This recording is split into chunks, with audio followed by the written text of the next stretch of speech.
નમસ્કાર, હું છું વિક્રમ વકીલ અને તમે જોઈ રહ્યા છો હોટલાઇન ન્યૂઝ. ઈરાન એવો દેશ છે જે ઘણો ડાયલેમા વાળો છે. વર્ષો પહેલા જ્યારે શાહનું શાસન હતું ઈરાનમાં, ત્યારે વિશ્વનો એક સૌથી આધુનિક દેશ ગણાતો હતો.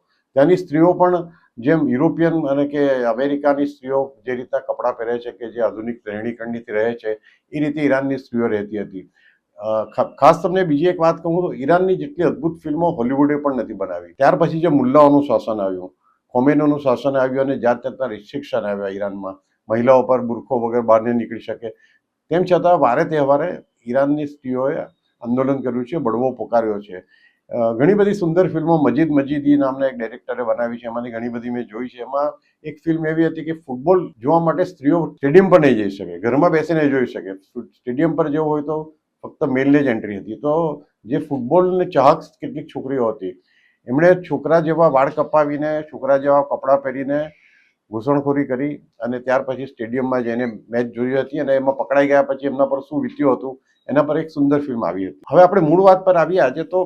હવે ઈરાનમાં પાછો ધીમે ધીમે વાતાવરણ બદલાઈ રહ્યું લાગે છે, પરંતુ ત્યાંના જે યુવાન યુવતીઓ છે અને ખાસ કરીને એમાં યુવતીઓ છે, એટલી બધી બોલ્ડ છે કે હવે એ બુરખો પહેર્યા વગર કે હિજાબ પહેર્યા વગર જાહેરમાં રસ્તા પર નીકળે છે, ગીતો ગાય છે, ડાન્સ કરે છે. અને ખાસ કરીને એક ત્યાં હેપીનેસ કોન્સર્ટ નામનું એક મ્યુઝિક શો છે, એ લોકો ત્યાં ખુલ્લેઆમ રસ્તા પર આ મ્યુઝિક શોનું આયોજન કરે છે.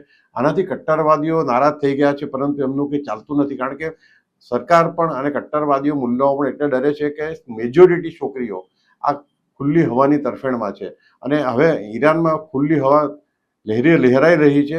ત્યારે હું એમ માનું છું અંગત રીતે કે જે ઈરાનના વિરોધી દેશો પણ હોય કે જેમની સાથે ન્યુક્લિયર વેપનને કારણે અમેરિકા જેવા કે ઇઝરાયલ જેવા દેશોને વાંધો હોય, તેમણે પણ સ્થાનિક ઈરાનિયન પ્રજા સાથે મિત્રતા કેળવવી જોઈએ.